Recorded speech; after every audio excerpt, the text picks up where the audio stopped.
to know us. He's All still right. muted. He's not talking to us, Dennis. We can talk to each other. I guess so. I don't know anybody else is talking. Hi, Mike. Hello. I think Rabbi's too busy connecting himself to the world. Yeah, Oh, no kidding. hello, Rabbi. Here I am. Do you feel better? Yeah, thank you. I was just telling Elizabeth, I was lucky. I bounced back fairly easily. I mean, I'm a little tired, but generally, no, I did really quite easily getting over it. Getting through it was tough. I got a good You have case. but, COVID? yeah. Oh, I'm sorry. No, thank you. Well, Did the rest of the I mean- family survive you? say it again.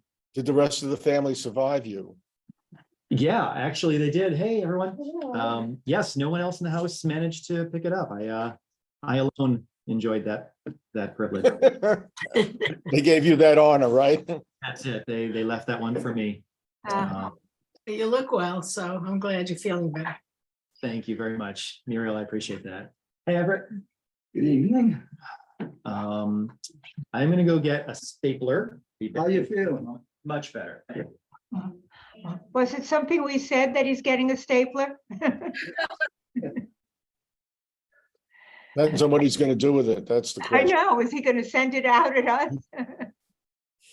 No, There, and you're in here. I too. made Because the- I made copies for people in the room, and the copier, I mean, I know it's a setting an option, but it's usually not defaulted this way. It put all of page 1 together and stapled them, and then Oh, all of gosh. page 2 together and stapled them. And I just didn't It think to check didn't that box. collate properly? Correct. It grouped and collated, exactly. So, so if you promise not to look at the pages because they're too fun, we can start by passing it around. Why don't you all take one of those? Yeah. Why did you think that this was more, it's going to be more interesting than all the other sessions? I thought the other sessions were very interesting. Is Thank this you, going to Jane. blow me over? I think that this one is really, I think this is really compelling, and I think it's an important set of understandings to make sure that we have as we wrap up an experience like this. So, All the piles and all the pockets. sorry, messed it up, everybody. Okay. Will you send those to us, please? Of course, you'll see them on the screen, and then you'll have them as soon as the class is over. Okay. Are you No. gonna do Torah study this Saturday, Rabbi? That's two. Okay, I'm ready. Rabbi, It seemed like a good idea. Yeah, Dennis, are you gonna do Torah study this Saturday? And a helper. am I doing it this weekend? Yeah, Um, or do you have other commitments, so like a bar mitzvah or something like that? I have a bar mitzvah after Avodat Halev. Yeah. Yeah, okay. So no, this will not be one of the weeks I'm with you. This is the night of day, 5-6. 5-6 for you. This is 5-6? Yeah. Um, Four. Four is on the back of 3, the double sided. And it's here. Well, no, it's on Oh, here. it's on 4, 5, Yeah. 6. 6 Three is, doesn't have a back, it has the front. There, all right, everybody. I don't think that could have been done better.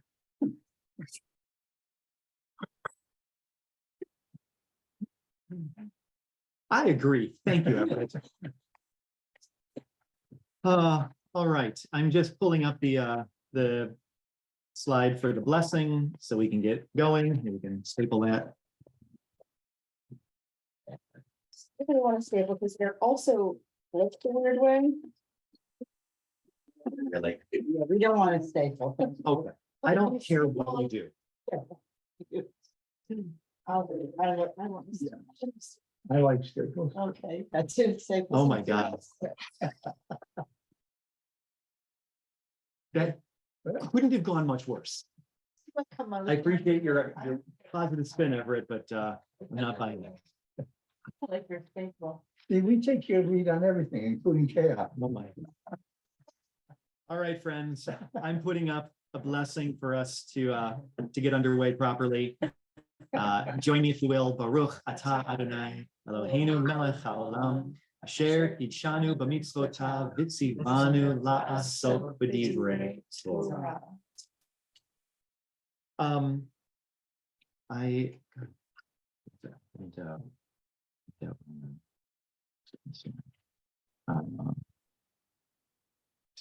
So I was sitting with somebody yesterday who's at the very, very front edge of a conversion process.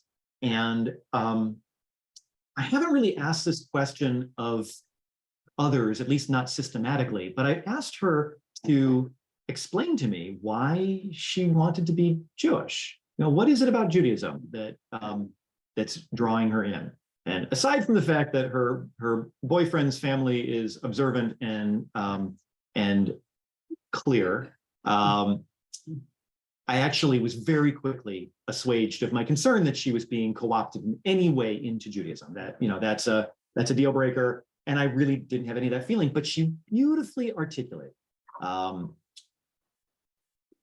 response to that, and I'm not going to share with you what it was yet. I might share with you, but it's nothing. It's nothing groundbreaking, but it struck me as an important opportunity for a person to articulate why Judaism. And so before we get into tonight's conversation, which will be based on your responses, I was hoping that you might respond to that question. Other than the obvious answer that you were born into Judaism, or you married into Judaism, or you are adjacent to Judaism, why Judaism? Good question. Thank you, Muriel.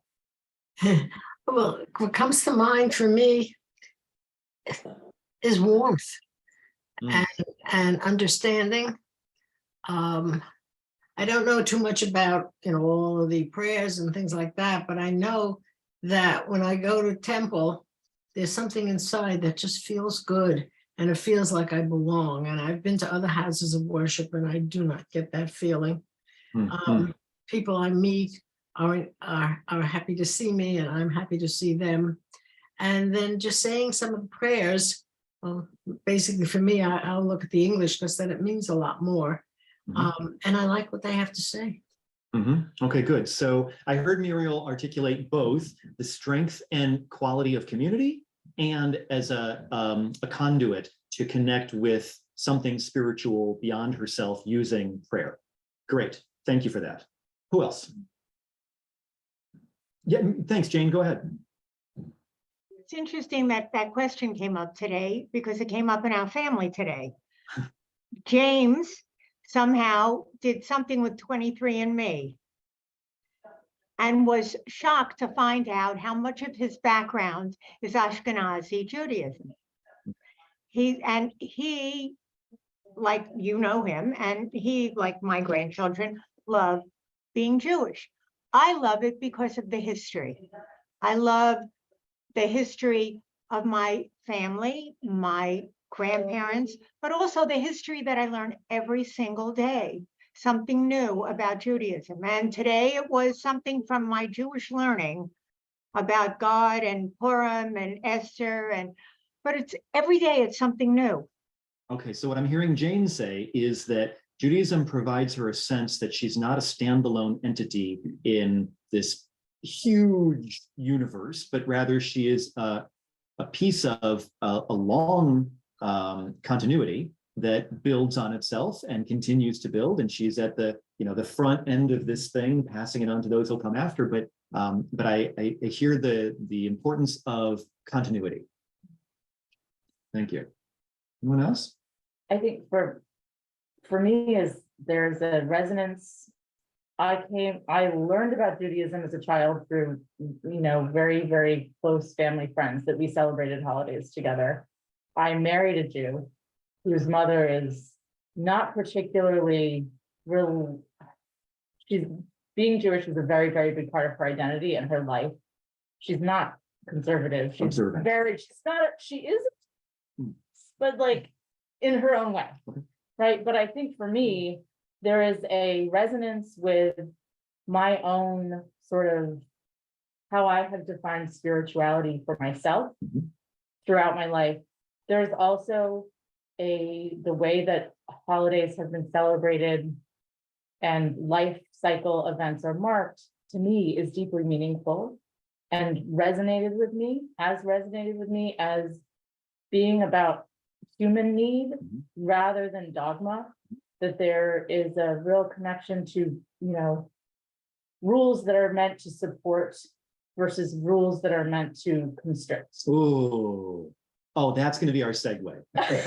So Allison is saying that, I'm going to put it again in my own words, but what I heard her saying is that she has found truth in her exposure to Judaism, truth in the form of ideas that suit her understanding of the universe, and truth in ritual and life cycle moments that meet her needs, and truth in the outcomes of adhering to the structure. And then hold the thought of, I'm going to put a bookmark in the last comment you made about the rituals and the dogma and the observances. We're going to come back to that in half a moment. Can I also say, it's a tradition that allows me to have a conversation with my 8-year-old about the nature of God. You've met Elizabeth. She's a really bright and thoughtful kid. Mhm. And last session after I went home and I was talking to her about the idea that we talked about feeling commanded. Mm. And she immediately contextualized it in her own experience. But then last night at bedtime, she was asking me, we're talking about God. What is God? Is God a being? Is God an idea? Is God?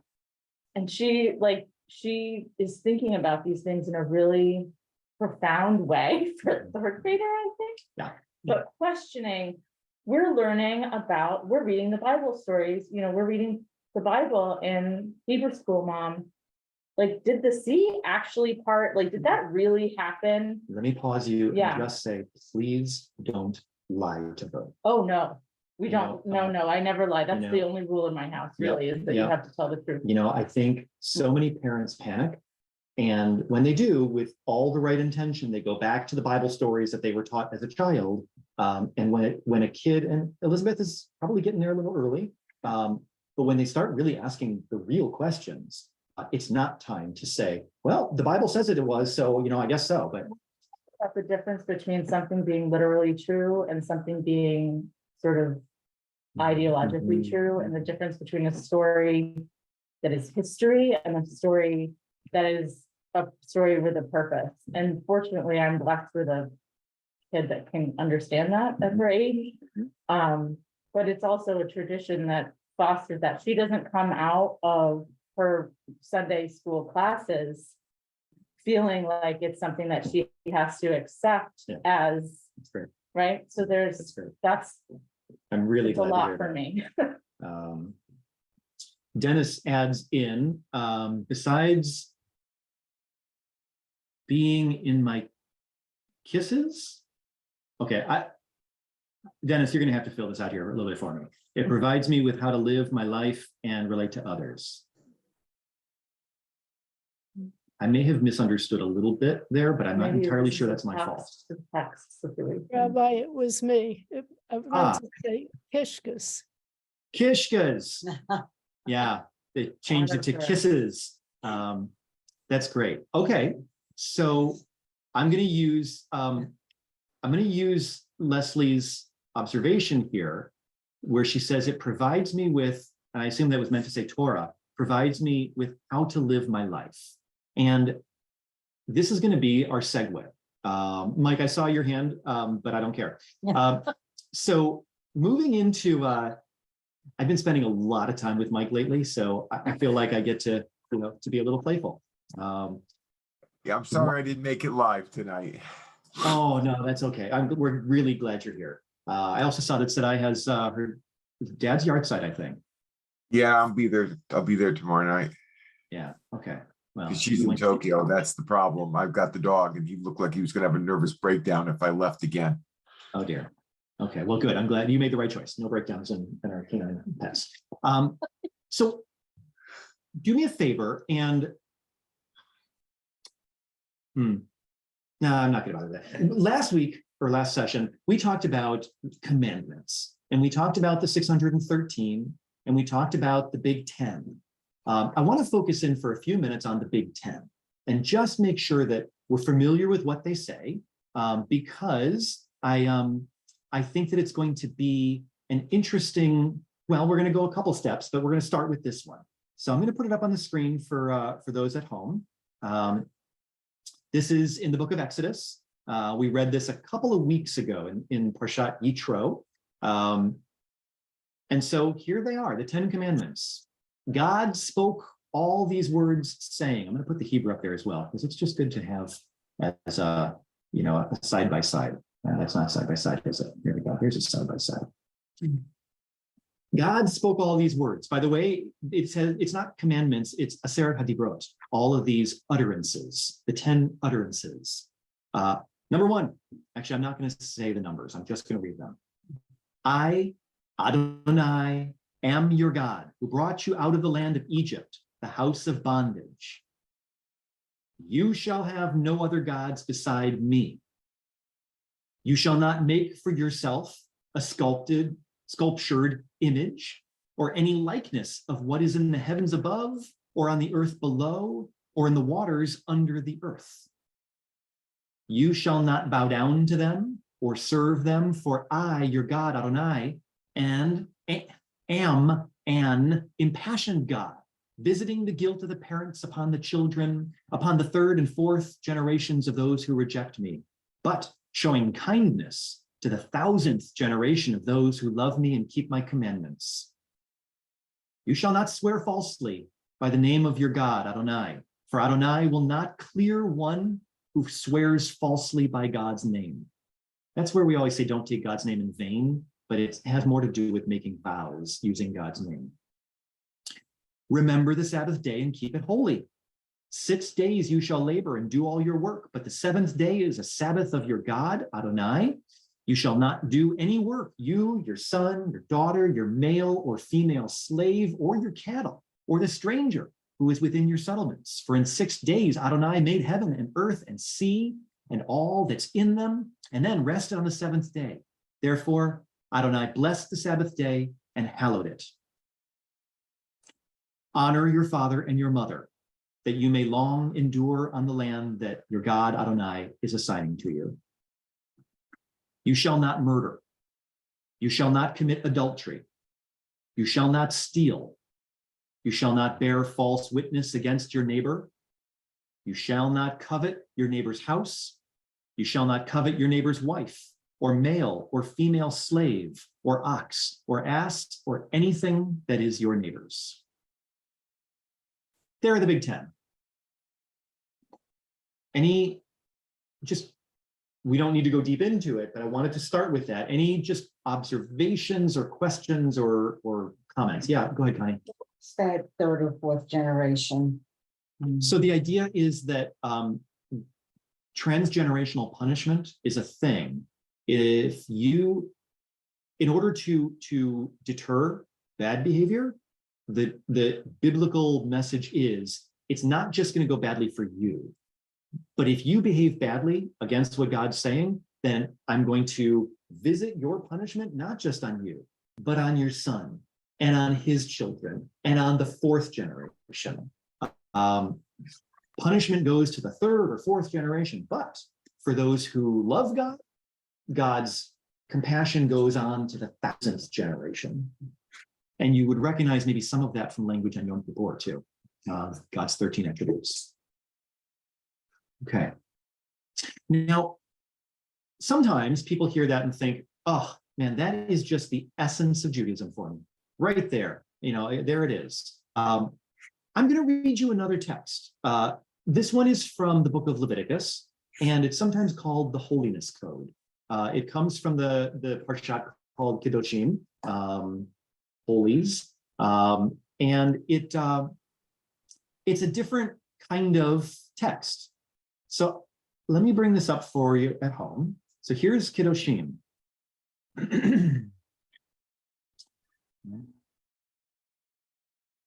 Okay. Adonai spoke to Moses, saying, speak to the whole Israelite community and say to them, you shall be holy, for I, your God Adonai, am holy. You shall each revere your mother and your father and keep my Sabbaths. I, Adonai, am your God. Do not turn to idols or make molten gods for yourselves. I, Adonai, am your God. When you sacrifice an offering of well-being to Adonai, sacrifice it so that it may be acceptable on your behalf. Here's some more information about how you have to eat it the same day. If it goes on to the third day, it's kind of gross. Leftovers are not that good that many days out. When you reap the harvest of your land, you shall not reap all the way to the edges of your field or gather the gleanings of your harvest. You shall not pick your vineyard bare or gather the fallen fruit of your vineyard. You shall leave them for the poor and the stranger. I, Adonai, am your God. You shall not steal. You shall not deal deceitfully or falsely with one another. You shall not swear falsely by my name, profaning the name of your God. I am Adonai. You shall not defraud your fellow, other Israelites. You shall not commit robbery. The wages of a laborer shall not remain with you until morning. In other words, if you hire a day laborer to come and paint your house, and he finishes the job at the end of the day, or even if he has to come back tomorrow to finish the job, you pay him for the work that he did that day. He goes home with pay in his pocket. You don't just hold on to it and say, yeah, I'll pay tomorrow. You shall not insult the deaf or place a stumbling block before the blind. You shall fear your God. I am Adonai. You shall not render an unfair decision. Do not favor the poor or show deference to the rich. Judge your kin fairly. Do not deal basely with members of your people. Do not profit by the blood of your fellow. I am Adonai. You shall not hate your kinsfolk in your heart. Reprove them, but incur no guilt on their account. I'm just going to see if there's anything else here that I want to. Okay, you should definitely not have carnal relations with animals. Okay, so I'm going to stop there, but I wonder if anyone's able to articulate any difference in feel. A lot of the material was duplicated, but what was the difference in the feeling of the holiness code from the Ten Commandments?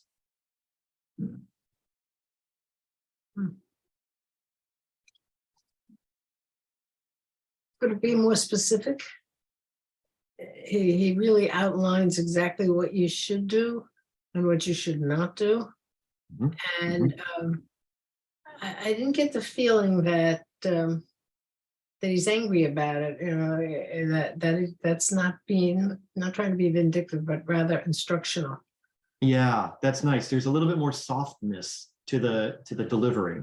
There's a real firmness to the Ten Commandments. I appreciate that, Muriel. Thank you. Jane, I saw your hand too. Yeah, it seems to me everything tells you what you shall not do, which to me feels negative. Mhm. I would rather it say you shall. Mhm. But I mean, it's been written a long time ago, but it just feels, if this was the first I was seeing it, it feels very negative. Yeah, yeah. There's a balance in both of them. The balance, you're right, is more to the negative commandments. We talked about those last session, you know, thou shalt and thou shalt nots. There are some important exceptions to that, but generally, yeah.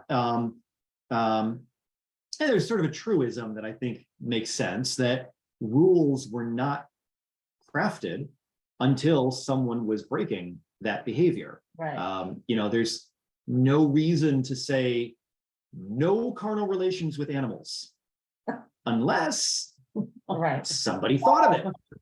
And so, you know, I guess, Jane, the reason I mention that is to say that if they're saying don't do this, Hello? because someone was doing it, Yeah. and they want to put a kibosh on that. Yeah, go ahead, Connie. Where was you shall do unto your neighbor as you would like your neighbor? So that's not in the Torah, not in those words.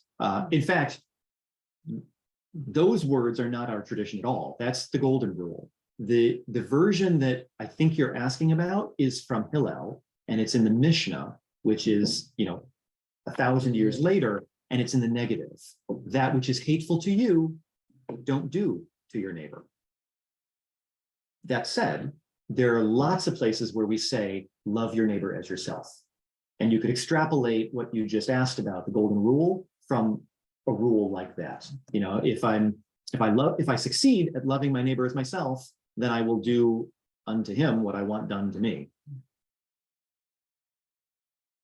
The second seems more around the sort of everyday. There's more mundane matters addressed in Leviticus. Yeah.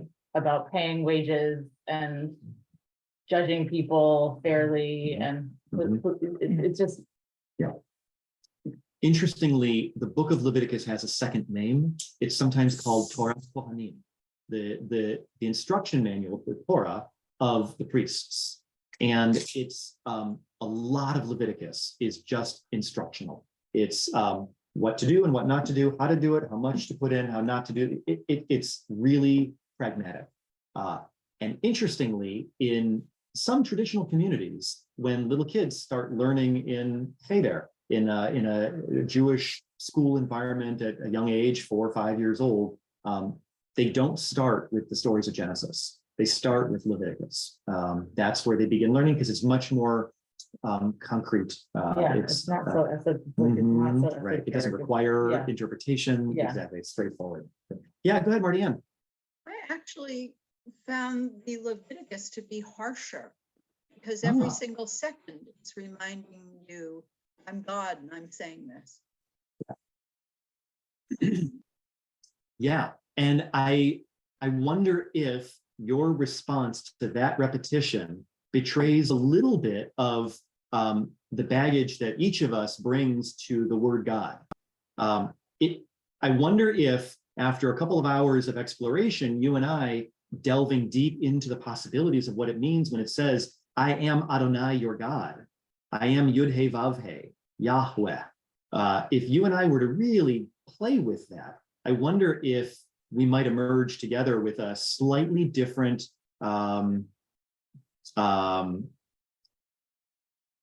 context, it's not the word I want, viscera around how that word strikes us. It's such a powerful word. I am Adonai, your God. That for lots of people, that comes with a sense of foreboding warning. Don't mess with me because I am, it's like, I'm your father. I'm the boss. And Yes, exactly. Right. Because I said so. We can also interpret I am Adonai as we are all connected, Mhm. like we are. I love that. Yeah. Right, that this is what Elizabeth and I were talking about. Is God a being or an idea? And if it's an idea, then it's an idea that we're committed to living in a certain way. And because we've committed to living in a certain way, that's what it means when. So I have on my shelf, I have a book whose title is God is a Verb. It's not an idea or a being. We live our lives Godding. And when we God properly, then we kind of know it. So the young woman who I was speaking with the other day articulated a piece of what we're hearing. She said that Judaism, in her mind, in her experience and exposure so far, has really demonstrated a system through which she believes she will be able to grow into her best self and live her best life, which I thought was just a really lovely articulation.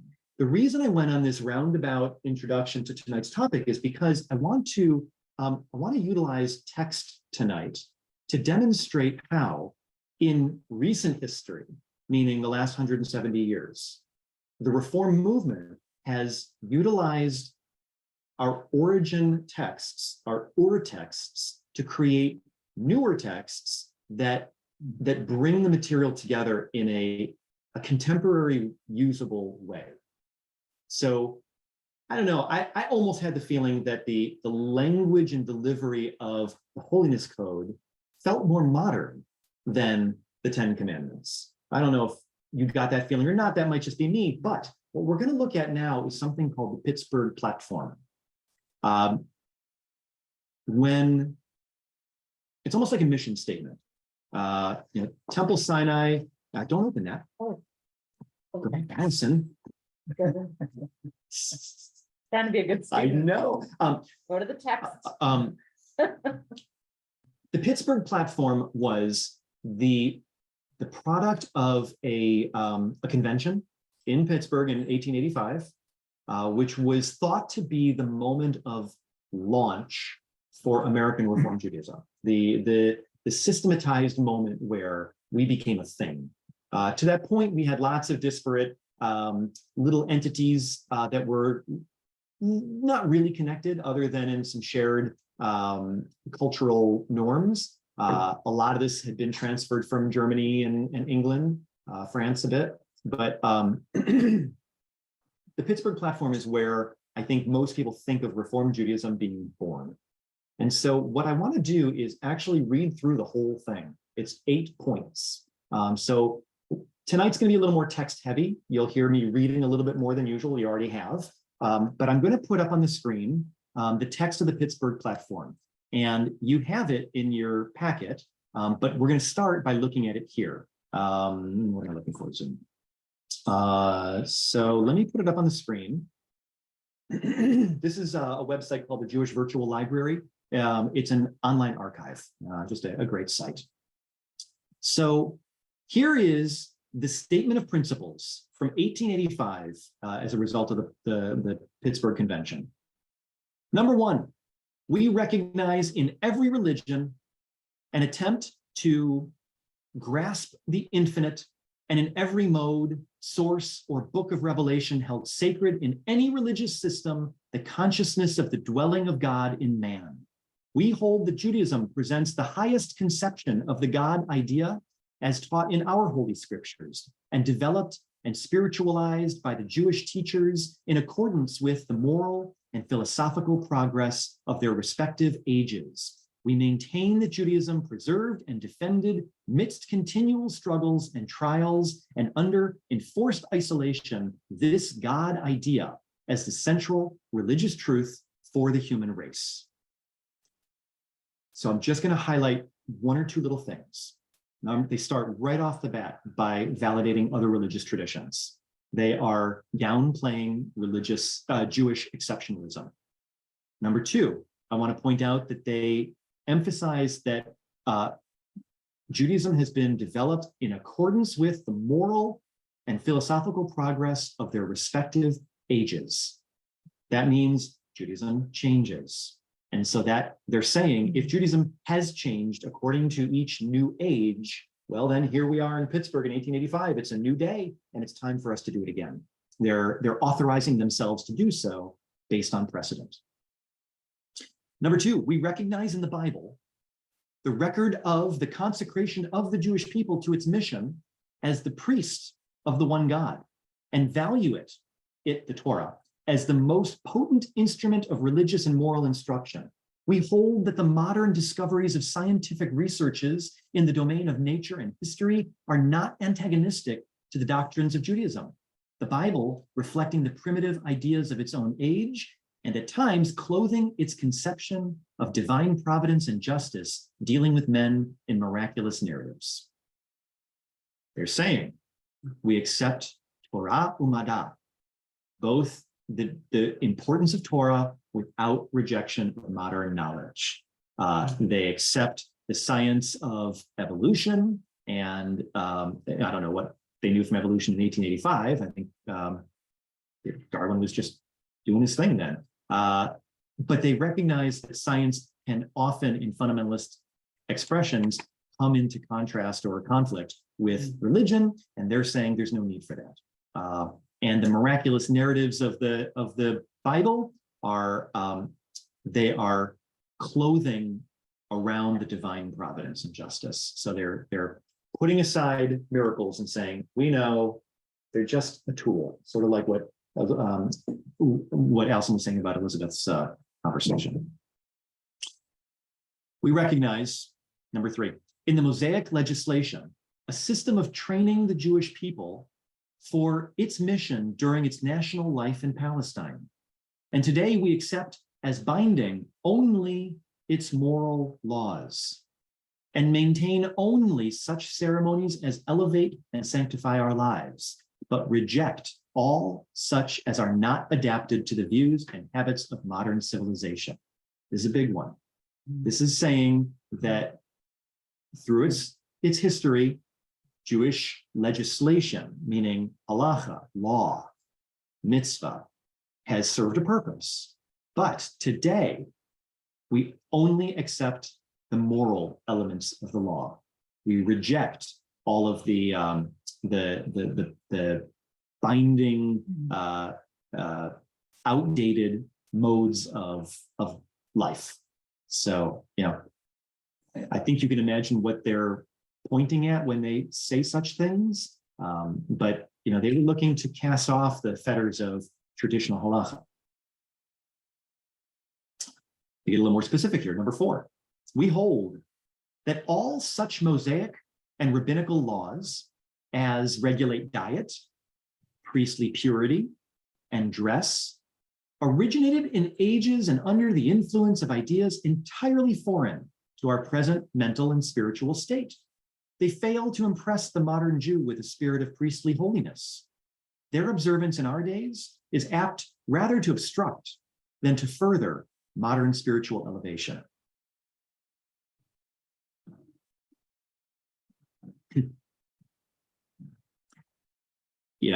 What they're saying here is we don't want to keep kosher. And we don't want to wear yarmulkes or tzitzit. And the priestly purity is getting at a lot of I think probably the family purity stuff, which is a pretty big system. Number 5, we recognize in the modern era of universal culture, of heart and intellect, the approaching of the realization of Israel's great messianic hope. Here, Israel means the people, not the land. There was no country of Israel yet. We recognize the realization of Israel's great messianic hope for the establishment of the kingdom of truth, justice, and peace among all men. We consider ourselves no longer a nation, but a religious community, and therefore expect neither a return to Palestine, nor a sacrificial worship under the sons of Aaron, nor the restoration of any of the laws concerning the Jewish state. This again is a big one. Through history, we have prayed for an ingathering of the exiles and the Messianic era, which will include the establishment of the third temple and a return to sacrificial worship. In a traditional prayer book, that's what much of the prayer service focuses on. And they're saying, nope, we're happy here in America. We do not yearn for animal sacrifice. And we're not even a nation anymore. So understand the nuance of that. Here in the melting pot of America, they want to melt into the ethnicity and the culture of what America has to offer while preserving their religious identity. They're still saying we're Jews, but we're not a tribe. We're not other. We got 2 more and then I'll pause and we'll take some thoughts. Number 6, we recognize in Judaism a progressive religion, ever striving to be in accord with the postulates of reason. We are convinced of the utmost necessity of preserving the historical identity with our great past. Christianity and Islam being daughter religions of Judaism, we appreciate their providential mission to aid in the spreading of monotheistic and moral truth. We acknowledge that the spirit of broad humanity of our age is our ally in the fulfillment of our mission. And therefore, we extend the hand of fellowship to all who cooperate with us in the establishment of reign of truth and righteousness among men. That's beautiful. That's an idealism of the industrial era, as humanity seemed to be really pulling itself out of the mud pits of the medieval time. Emancipation efforts were underway. This is right around 20 years after the end of the Civil War. Humanity seems to be headed in the right direction. And we, as a reform progressive community, we will work with any Christians, Muslims, whoever are out there to further God's view of a good world, we're ready. We'll join them. Number 7, we reassert the doctrine of Judaism that the soul is immortal, grounding the belief on the divine nature of human spirit, which forever finds bliss in righteousness and misery in wickedness. We reject as ideas not rooted in Judaism the beliefs both in bodily resurrection and in Gehenna and Eden, hell and heaven or paradise, as abodes for everlasting punishment and reward. So here they take a solid shot across the bow of Christian teachings around what happens after you die. They're saying we believe that there is something after death, and we emphasize the importance of righteousness and avoidance of sin, but they say it's not in Judaism. Forget the fact that they're using 2 Hebrew words to demonstrate that it actually is in Judaism. But they're saying we are not going to engage in the conversation around heaven and hell. That's just not a part of our teaching. And finally, in full accordance with the spirit of the Mosaic legislation, which strives to regulate the relations between rich and poor, we deem it our duty to participate in the great task of modern times, to solve, on the basis of justice and righteousness, the problems presented by the contrasts and evils of the present organization of society. So there is a call to social action. This is the origin of democratic, like modern democratic set of values that were overwhelmingly representative of the Jewish voting bloc, a commitment to a society in which the evils of the day are eradicated. Okay, that was a lot of ground, and I will send that out to everybody so you have time to look at it more carefully in 2 different forms, actually. Does anybody want to just pause and reflect on any of that? Yeah, thanks, Jane. Go ahead. I was struck by number 2 initially because my grandchildren went to Chabad nursery originally, and they showed up with dinosaurs, and they were forbidden to ever bring them back again. And that's so in contrast. I mean, their thinking at Chabad versus this is total contrast. At number 2. Are you surprised? You're surprised by that? No, I'm not. I think I feel good that that's why I am a Reformed Jew and not an Orthodox Jew. And I grew up closer to Orthodox than anything else. I grew up in a very, very traditional conservative home that was kosher. So, but I just feel like this is why I am where I am, because I believe more along these lines. And as you kept reading further and further, when they contrast Christianity and the Muslim, reminded me of our class a number of years ago, where we went all over, where we studied all of this, and we went to all of the different congregations, which I thought was very valuable. Yeah. I had a thought a moment ago that's gone. Thank you. Yeah. Anyone else want to think aloud? Yeah, it's a very general thought, and I have to be so guarded. I walk on eggshells all the time, not being in all my readings, and I've read extensively since we've met.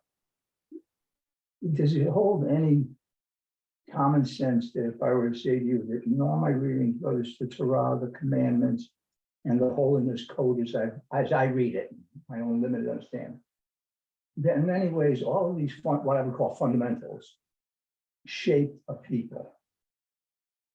And now you have over the years, including the Pittsburgh platform, the people reshaping the religion. Well, I think that's a great question, Everett. I think that one needs to start by answering a really important central question, which is, what is the source of the text? Because the fundamentalist presentation that Chabad would deliver would be that your first premise is absolutely right. This text came from God, and it formed the people. In the more progressive expressions of Judaism, which we are, that fundamentalist origin story is not as accepted. It is that the religion is an expression of the people, and God is a reflection of the people. And they know what a good society looks like, and they craft teachings in the name of God that seek to delineate what that looks like. And so what's happening here, like exactly right, what you said, the people forming, reforming, crafting the religion is exactly what happened then too. That's my theology. And I'm not going to try and convince anyone that they're wrong if they don't agree with that. But I like the way you said it. I would simply say that that has been what we've done all along, and it continues. Yeah. Yeah. And finally, is there any point of rethinking that you rethought it so much that you've taken yourself outside the umbrella of the fundamental? It depends on who you ask, of course. So I'll give you two. Can people at home hear what Everett was asking? Did you hear him clearly enough? Everett was saying, in the evolution of a religion, at the hands of the drivers, whoever gets to articulate what it is, when do you cross a line? When do you leave the boundaries of the religion? And again, it depends on who you ask. So if you ask an Orthodox rabbi, the Reform movement did that a long time ago. We are barely Jews, especially the moment that we decided to incorporate patrilineal descent, because then that muddies the whole equation. You can no longer even figure out who is halachically a Jew. So we took ourselves out of the mix a long time ago. I would say that a Jewish community that emphasizes the centrality of Jesus has crossed the line, and they're outside the camp. They're looking at me saying, I don't care if he says we're out or not. We know we're Jews. So religion is excellent at defining who is out. We're really good at saying you're doing it wrong. Mike, go ahead. I was going to say earlier that when you asked why Judaism, and for me, it was always Reform in that equation, is that you emphasize the individual's attempt to improve themselves, and you don't rely on an external deity to, God. You don't pray to God to improve you. You pray to God to give you the strength to improve yourself. And I think that's sort of what I see starting in that Pittsburgh platform, is the sense that, you're responsible for yourself. You're not going to get rescued by a deity. And I think that's a really important distinction. And it may well be that the Jews adopted that because if you viewed God as coming to your rescue, it failed us so many times. Well, actually, Mike, I'm gonna challenge that a little bit. I'm going to suggest that not just Judaism, all Judaism, but I'm going to suggest all Christianity and all Islam would fall under what you said is the Reform emphasis. In other words, the institution of free will within a human, the ability to choose wrong, is really essential.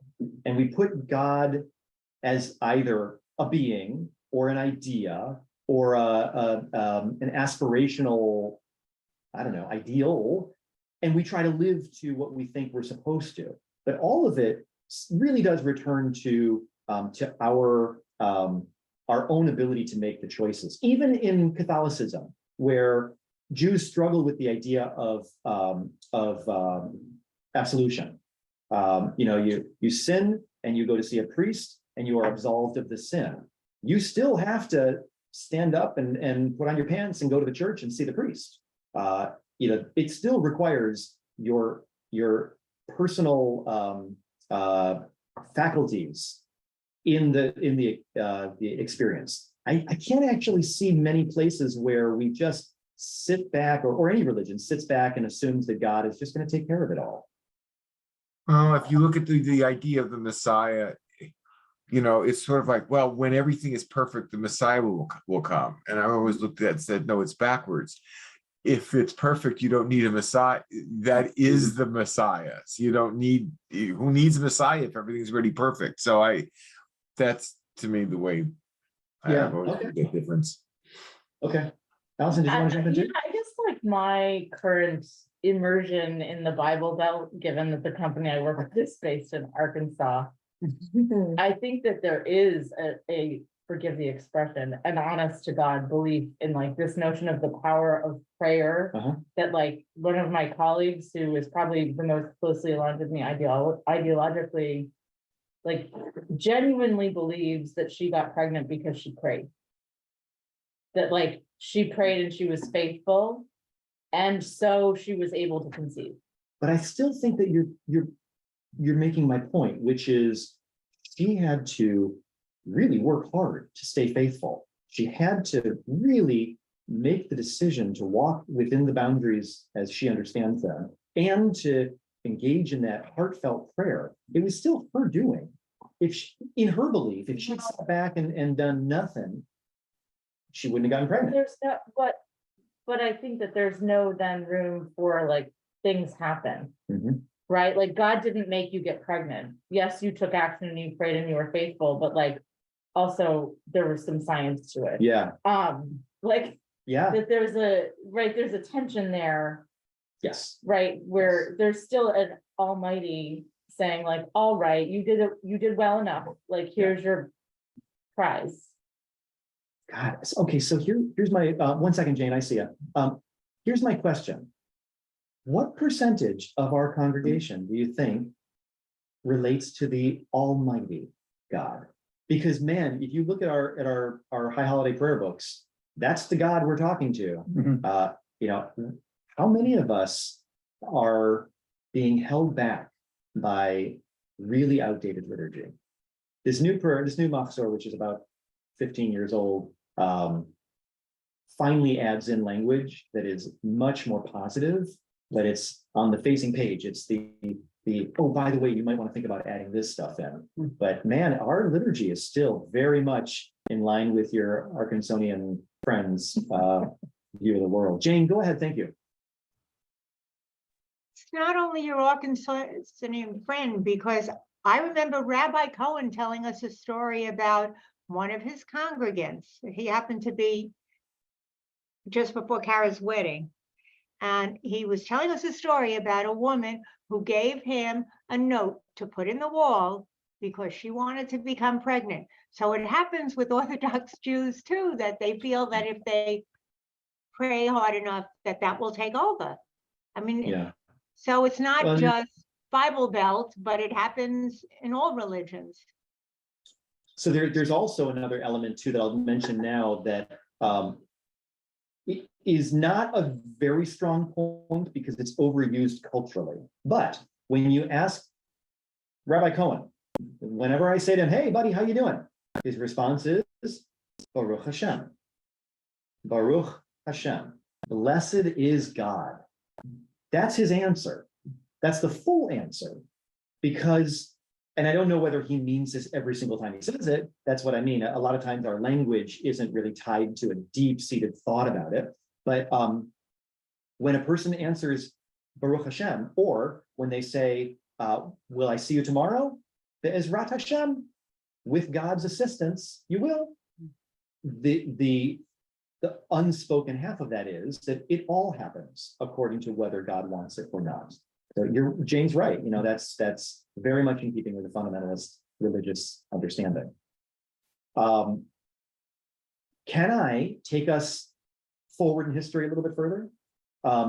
So the document that I'm going to share on the screen and that people in the room have in front of them. Oops, me. Am I allowed to open my packet? Okay. I'm allowing the opening of the packet. I had to slap Allison's hands a moment ago. First one. Oops, I was sharing the wrong thing. Hold on a second. Where is it? Hold on, where's mine? Oh, I see. Hold on, I have the wrong thing open. Give me 1 second. There it is. Okay, I'm going to share this on the screen at home now. I know, screen's bouncing around, folks. I apologize. There. Now you should have the right thing on the screen. So what I've shared with you is just a really cool format of a couple of documents. This comes from the American Jewish Archives, which are housed at the Hebrew Union College in Cincinnati, the seminary that I attended at different campus. And this was based on a book written by our very own from Temple Sinai, our very own Eugene Borowitz. But if you flip to the first internal page, what you're going to see here is that Reform Judaism, which articulated itself in 1885 in Pittsburgh, didn't stop there.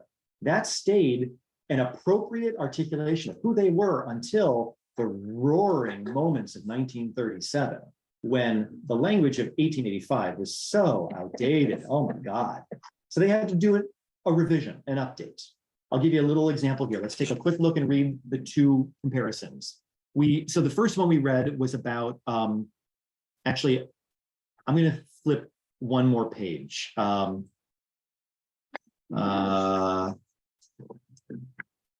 Sorry, I'm looking for one that's going to just be an easy comparison. Yeah, you know what? Here, flip to the page that has number 5 at the top, where it says Palestine, Israel. The one that we read in the Pittsburgh platform is up in the upper left corner, and it says, we're no longer a nation. We recognize a universal culture of heart and intellect. We're not interested in a return to Palestine or the return to sacrificial worship. You know, that was a big moment where they're like, nope, done with all of that. In 1937, they decided to restate it a little bit. They said, in the rehabilitation of Palestine, remember, you know, they see they're getting close here to the establishment of the modern state of Israel. They're watching the settlers who have gone and made the desert bloom and dried up the swamps up in the Galilee. They're really building a country. In the rehabilitation of Palestine, the land hallowed by memories and hopes, we behold the promise of renewed life for many of our brethren, not us, but our brethren. We affirm the obligation of all Jewry to aid in its upbuilding as a Jewish homeland by endeavoring to make it not only a haven of refuge for the oppressed, but also a center of Jewish culture and spiritual life. So in 1885, they were saying, we are not interested in a Jewish homeland. In 37, they're saying, all right, we are interested in a homeland, not for us, we're happy where we are, but we know that this is valuable and an important thing, so we're going to be supportive. Now, jump forward to 1976, and lots is going on. I mean, this is our bicentennial as a country, and most important, I'm born. And in 1976, they got something to say here. They say, we are privileged to live in an extraordinary time. Remember, this is only a few years after the Six-Day War. They've watched Israel just flourish in ways that nobody could have predicted. One in which a third Jewish commonwealth has been established in our people's ancient homeland. We are bound to that land and to the newly reborn state of Israel by innumerable religious and ethnic ties. We've been enriched by its culture and ennobled by its indomitable spirit. We see it as providing unique opportunities for Jewish self-expression. We have both a stake and a responsibility in building the state of Israel, assuring its security and defining its Jewish character. We encourage Aliyah, emigrating. We encourage Aliyah for those who wish to find maximum personal fulfillment in the cause of Zion. We demand that Reform Judaism be unconditionally legitimized in the state of Israel, something that is being discussed right now. At the same time, that we consider the state of Israel vital to the welfare of Judaism everywhere, we reaffirm the mandate of our tradition to create strong Jewish communities wherever we live. A genuine Jewish life is possible in any land, each community developing its own particular character and determining its Jewish responsibilities. We don't have a Vatican that sends out dicta about how the Jewish community of Stamford lives. Stamford is its own body amidst the United States, which is in partnership with Israel, but not defined by Israel. The foundation of Jewish community life is the synagogue. It's the first we've heard of that. It leads us beyond itself to cooperate with other Jews, to share their concerns, and to assume leadership in communal affairs. We therefore are committed to the full democratization of the Jewish community and to its hallowing in terms of Jewish values. The state of Israel and the diaspora, in fruitful dialogue, can show how a people transcends nationalism even as it affirms it, thereby setting an example for humanity, which remains largely concerned with dangerously parochial goals. So what they're saying in that last little bit there is, Israel, they believe, still has the possibility of being a light unto the nations. Israel as a democracy and based on Torah values could become an example of a nationalist endeavor that doesn't have the ickiness of nationalism. There's a lot of idealism in this piece. If you go to the website for Reform Judaism, and you click on the link, what is Reform Judaism? You will find somewhere in there the most modern platform, which is Pittsburgh in 1999. We went back to where we started for the revision of the Pittsburgh platform. So now, on the same topic of Palestine and Israel, here's how Reform Judaism still articulates itself today. There have been a few revisions, but not a full new platform since 1999.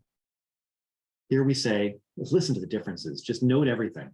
We are committed to Medinat Yisrael, the state of Israel, and rejoice in its accomplishments. We affirm the unique qualities of living in Eretz Yisrael, the land of Israel, and encourage Aliyah, immigration to Israel. We're committed to a vision of the state of Israel that promotes full civil, human, and religious rights for all its inhabitants, Jewish and non-Jewish, that strives for a lasting peace between Israel and its neighbors, and to promoting and strengthening progressive Judaism in Israel, which will enrich the spiritual life of the Jewish state and its people. We affirm that both Israeli and diaspora Jewry should remain vibrant and interdependent communities, as we urge Jews who reside outside of Israel to learn Hebrew as a living language and to make periodic visits to Israel in order to study and to deepen their relationship to the land and its people. So do we also affirm that Israeli Jews have as much to learn from the religious life of diaspora Jewish communities. We are committed to furthering progressive Judaism throughout the world as a meaningful religious way of life for the Jewish people.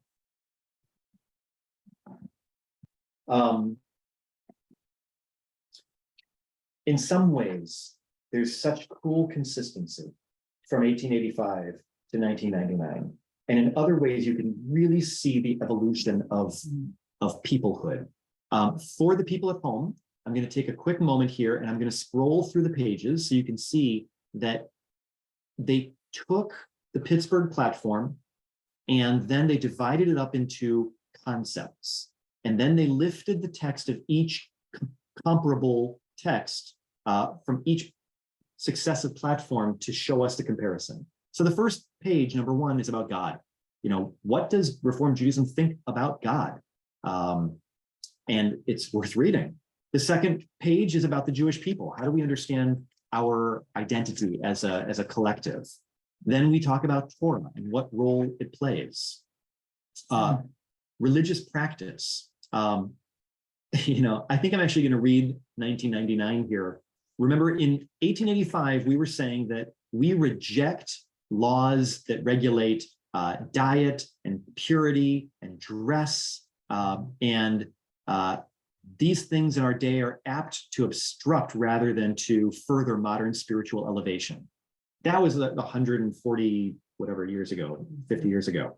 In 1999, what we said was, we respond to God daily through public and private prayer, through study, and through the performance of other mitzvot, sacred obligations. What kinds? Ben Adam Lamakom, we talked about, between a human being and God, and Ben Adam Lachavero, between a human being and other human beings. We bring Torah into the world when we seek to sanctify the times and places of our lives through regular home and congregational observance. Shabbat calls us to bring the highest moral values to our daily labor and to culminate the work week with Kedusha, holiness, and Menucha, rest, and Oneg, joy. The high holy days call us to account for our deeds. The festivals enable us to celebrate with joy our people's religious journey in the context of the changing seasons. The days of remembrance remind us of the tragedies and the triumphs that have shaped our people's historical experience, both in ancient and modern times. And we mark the milestones of our personal journeys with traditional and creative rites that reveal the holiness in each stage of life. So what they're saying is, some of those things that we said we reject back in 1885, actually, there might be some value there. I have spoken about it many times, and forgive me if you've heard me say this, but I have often thought of the trajectory of Reform Judaism as a pretty effective comparison to that of the maturation of an adolescent. And that is that we found ourselves struggling for identity and individuality, and we rebelled. And much like adolescents do, we cast off the fetters of what felt so outdated, so old, the religion of our parents and our grandparents. We don't want to do it that way. And in doing so, we were pretty dramatic in the severing of that continuity. Think about a kid today who comes to their bar mitzvah and then I don't see him again. That's the last I see them. There's a pretty decent chance that a lot of those kids are actually going to come back to the shul when they have kids of their own. The Reform movement slowly, once it had established itself on its own terms, not because mom or dad said so, but because we actually had to admit, there's actually some pretty cool stuff left in Judaism, the stuff that we cast away. And slowly you see through the progression of our platforms, the maturation of our relationship to things that we had cast away. And so Reform Judaism today looks in many ways much more ritually familiar to an observant Judaism than it did in 1885. I'm sure some of you remember that if you showed up to Temple Sinai in 50 years ago, wearing a kippah, you would have been asked to take it off. You would not have been allowed into the sanctuary wearing a kippah. Talitot, a tallis, absolutely not.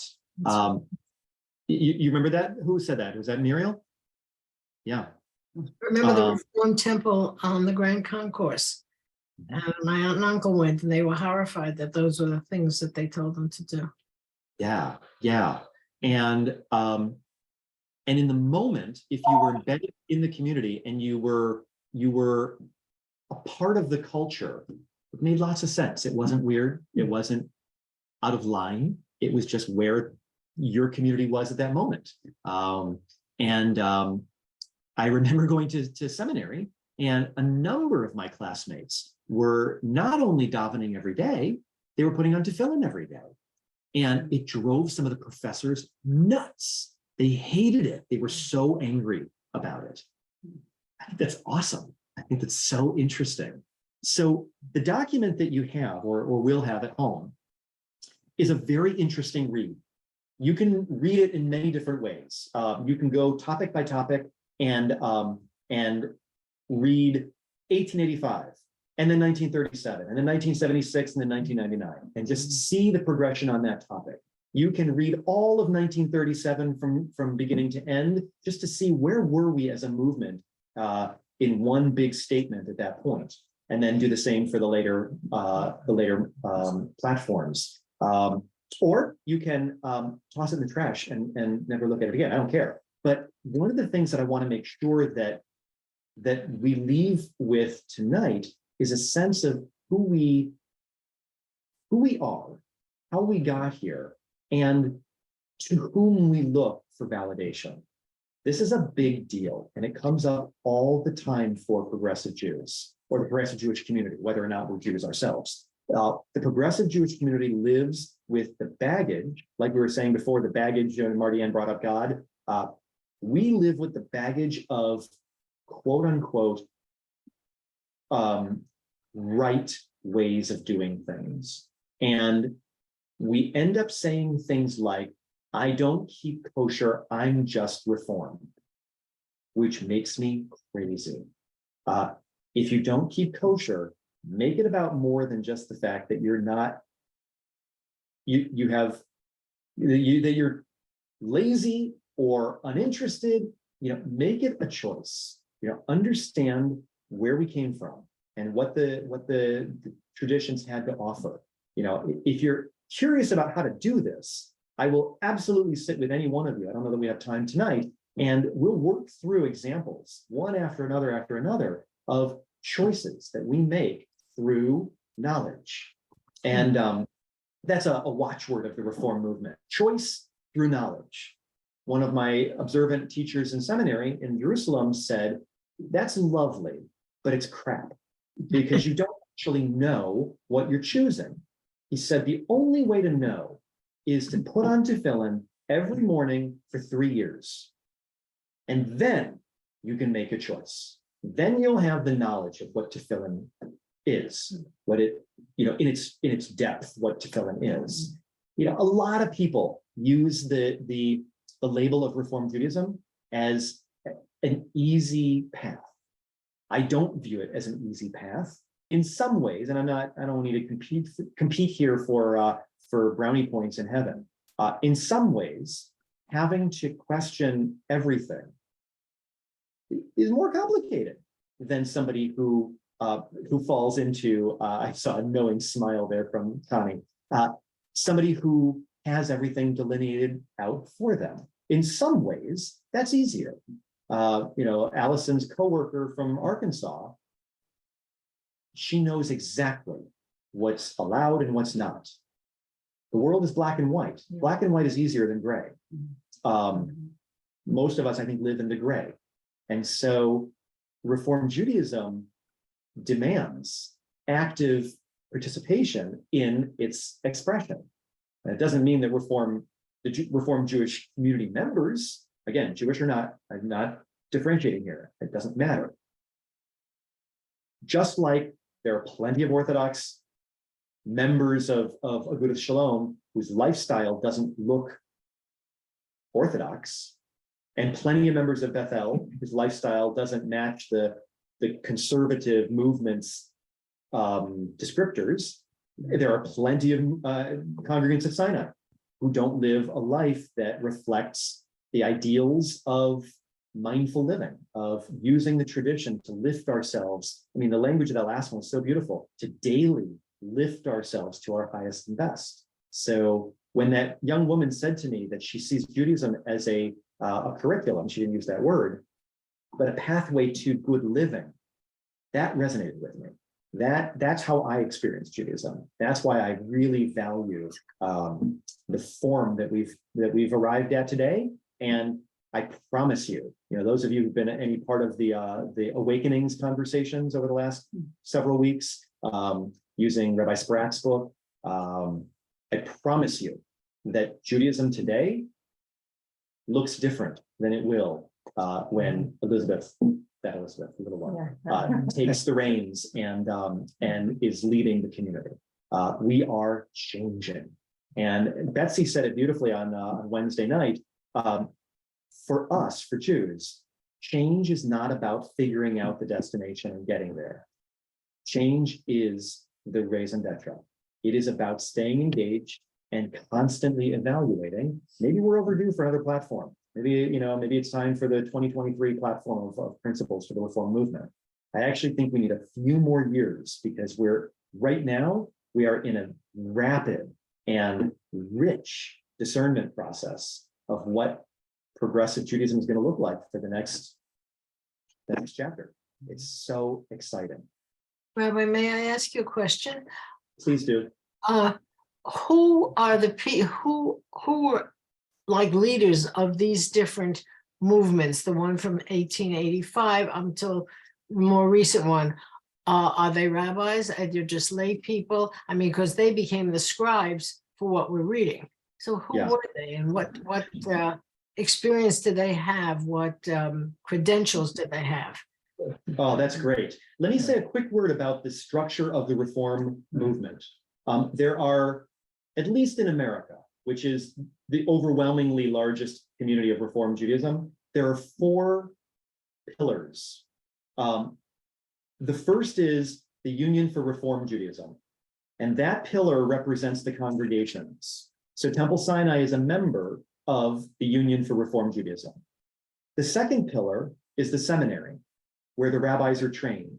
That's Hebrew Union College. That's where I went to school and Cantor Michael went to school. This document that I showed you down towards the bottom on the front page, it says, Hebrew Union College right there. So that's the seminary. The third pillar is the conference of rabbis, and I guess I'll include Cantors, although it's a separate body, but the CCAR, the Central Conference of American Rabbis. It is effectively my union, but it speaks for the rabbinic community. And the fourth pillar is the Religious Action Center. This is a political voice for the reform movement in Washington, D.C., lobbying and being actively engaged with the pursuit of social justice. So this document that we looked at, all of these documents, were an articulation of the rabbis. They came out of the CCAR. There's a partnership between all those pillars. They all sort of fund each other and cooperate back and forth. I can give you lots of examples of how that works, but it is the rabbis in this case who articulate this. That said, the Union for Reform Judaism has lots of non-rabbis who lead it. It happens to be that the head of the URJ is a rabbi, but those voices are the voices of lay leaders. So it's a complex structure that defines the reform movement. Yeah, Gail, how are you? Gail, by the way, is a seminarian. You have to remind me where it is. One Spirit. At One Spirit, thank you. Sort of a post-denominational ordination program. She comes from a Jewish background and is sort of exploring that part of herself. I'm glad you're here. Thank you, Gail. Go ahead. Oh, thank you.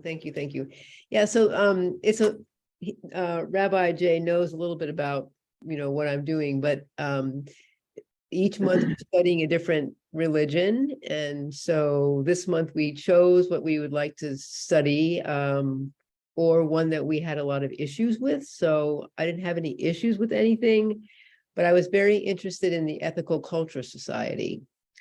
And so which is more humanism and ethics. And I'm reading this wonderful book now. And just to answer or to try to respond to, is it Alvin Ashley? That's Muriel. Okay, Muriel, her question about where all this started. And I was going to ask you, Rabbi Jay, about, according to this, Samuel Adler is the one who took Orthodox Judaism and started a bit of a reform Judaism back in the 1800s. Have you heard about that? What's his name? Well, Samuel Adler and his son Felix Adler is the person who started the Ethical Cultural Society of New York City. So the roots of Reform Judaism, I believe, some of the roots anyway, go back to Emerson and Einstein and all these people who really took a little bit of a different path toward the Orthodox religion, and the Reform movement, I believe, they were part of its roots. Yeah, I can't speak in detail to that early evolution, other than to say that the challenge of any religious community is in meeting the needs of all of its members, because as a collection of disparate souls who all have different experiences of the world and know different truths, it's very difficult to satisfy everybody's needs. And when a religious tradition can't satisfy the needs of enough people, they will come together, they'll find each other, and they'll create a new expression, which is the way it should work. The name Reform Judaism is a reformation of Judaism, because the Judaism that was around them wasn't satisfactory. Ethical culture was emerging in a time of enormous intellectual explosions, and at that moment, God was out of fashion. Right. I grew up in Detroit, where a rabbi named Sherwin Wine founded the humanistic temple, and it was a synagogue that did synagogue kind of things, but without God. And the Torah was a sacred, a really treasured book that lived in the library, not in a sanctuary. And there's still remnants of that.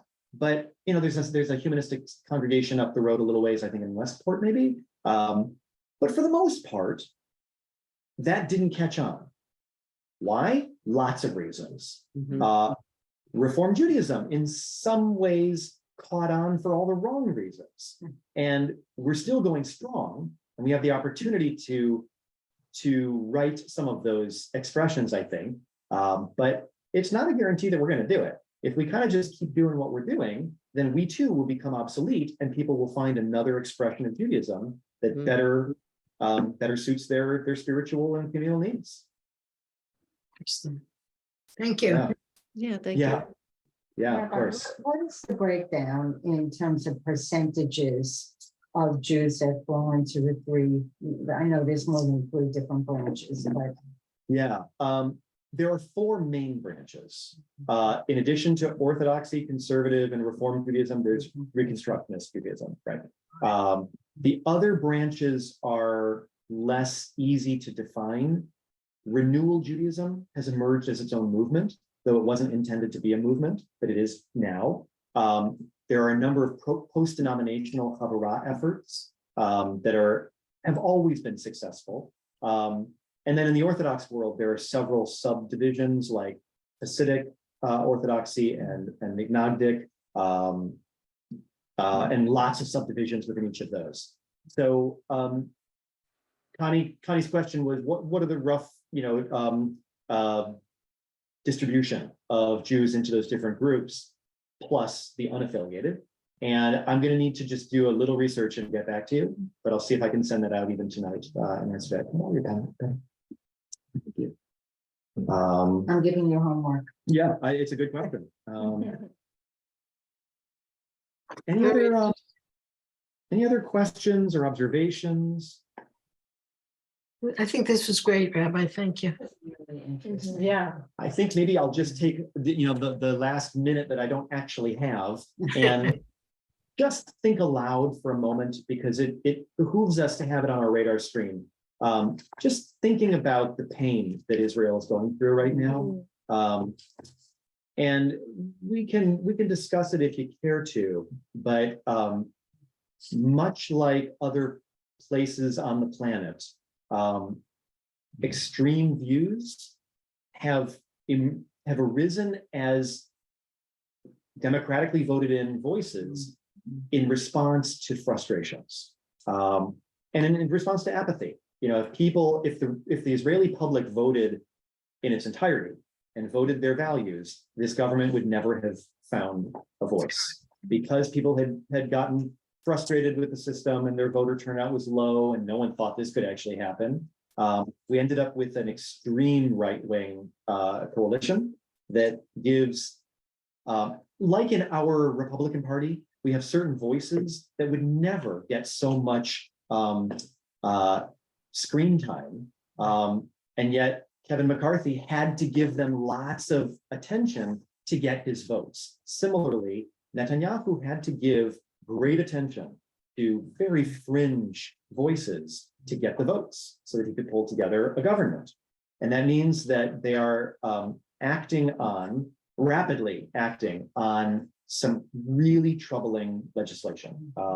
You know, I don't know to what extent you're following headlines, but they're instituting a rule where they can overrule the judiciary because the Supreme Court has held enormous esteem in the Israeli public, like our court has until, you know, whatever. But the religious right wing understand that usually the Supreme Court, based on Israeli law, votes against them because the ideals that we just read in our platform about religious diversity and a place for progressive Judaism and all these other things, you know, the rights of all people, regardless of the religion, that doesn't speak to the sentimentalities of the religious right. And so now that they have the votes, if they can establish the ability to overrule the court with a simple majority of the Knesset, it completely undermines what's possible. That coupled with Netanyahu having had to give ministerial portfolios to leaders who are not kind to the non-Jewish population of Israel or its administered territories, means that the Palestinians have a lot to be concerned about. And the violence that is erupting in the territories is both a response to that and then a response to the retaliation. And you lose track of who started it, but you end up with attacks back and forth and back and forth to the point then when the Knesset feels almost justified in saying, that's it, you know, no more playing nice, we're gonna clamp down. And so the rights of Palestinians, the rights of non-Orthodox Jews, the rights of the LGBTQ community, the rights of the diaspora Jewish community in Israel are all on the chopping block. And it is really hard to watch, really hard. And yeah, I'm not even sure what the right way to support the process is at the moment. I'm trying to set up a dialogue through Federation with a Reform congregation in Israel for our people, maybe to ask a couple questions, but mostly just to let them talk. I want to get a room full of congregants there, just like you, who can tell us whatever they want us to hear. I just want to hear them reflect on this moment in Israel, because it's hard when all you've got is Haaretz or the Jerusalem Post or the New York Times. It's hard to know what the hell is going on. Yeah, did you read Tom Friedman's column? Thomas Friedman? Did you read Tom Friedman's column today in today's editorial about Israel and what's going on? I read him, I thought it was yesterday about Israel. I didn't see today, no. Maybe it was yesterday's paper. Yeah, I think it was. Yeah. He's always been one to call our attention to that which shouldn't be overlooked. Connie, what were you gonna say? Are you aware of the news station I-24? I don't think so. It's amazing. It's right from Tel Aviv. Huh. It is the most accurate, on-spot, timely reporting. How do you know? I tracked it out somehow, but no, on our cable, it's at 14. I don't know where we are, but it's I-24. And it really is absolutely a great station. Oh, And-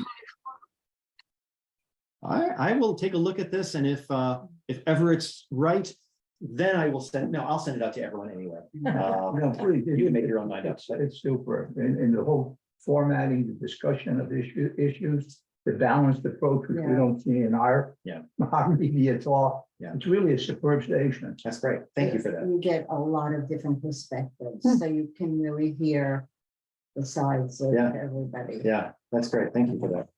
That's very Will American rabbis try to take a stand? Is there any unified response that American rabbis can take to this? Or should there be? I just read an article this morning about the fact that Israel has always been the third rail for pulpit rabbis. Anytime I open my mouth on Israel from the Bima, I know that I'm going to hear about it, and people get angry if I so much as suggest that there's something to explore here, anything other than lily white. That said, this article that I read this morning was about the fact that we may have hit a tipping point where progressive rabbis across the country are beginning to take real public issue with Israel and speaking up. The reform movement has been very vocal about it. So as a unified body, my representative voice is absolutely out front on this. They have no problem with challenging Israel's choices while maintaining the love of Israel. We're still Zionists. I'm still a Zionist. What I see in front of me is not Zion. So, you know, I wish the best for this experiment. It is still such a baby, 75 years old. You know, we have no idea how this experiment turns out. Still very much an unfinished story. I just fear that there's going to be such a backlash from people who aren't happy with Israel to begin with and say, look what happens there, and they call themselves a democracy. Yeah, of course. And that frightens me, you know. Yeah, well, we've never needed to help with providing material for critics. They'll find it regardless of what's going on. So yeah, this is just the latest moment. Go ahead, Jane. First of all, I just want to say about 3 weeks ago, you did something from the pulpit about Israel, and I thought you did an excellent job. I really appreciated it. My sister in Georgia, her rabbi is a woman. And she just was in Israel. And she reported to her congregation that when she took a group to the wall on the women's side, she was spit on. That's terrible coming from a Jewish community. Yeah. And to have a Reform rabbi who's a woman get spit on by people. It's spit on terrible. and had rocks thrown at me at the wall. Had barricades of police standing between me and angry observant Jews. It is really hard to stomach. She just got back from the CCAR conference or convention. Every year there's a conference for us. It bounces back and forth, usually like East Coast, West Coast, Israel, and Reform rabbis from the globe all kind of come together, usually, and mostly North American. I don't go that often. I've gone to a handful of them. They're not the best use of my time, I think. So she just got back from the Israeli convention, and I would be willing to bet $4 that she came back with COVID. Really? Because on the CCAR private Facebook page, it sounds like all of them had got COVID by being together in Jerusalem. So, I didn't need to go to Jerusalem. Well, thank you, everybody. Oh, thank you. Thank you. Thank you. So was I right? Was this a good session? Super. Great. Terrific. Thank you. Something different. Yeah. It's good stuff. Glad This you're is feeling knowing better. ourselves. Yep. We drive home arguing all night. Oh, good. You're welcome, Everett. That's my gift to you. Stay safe forever. Say, everybody.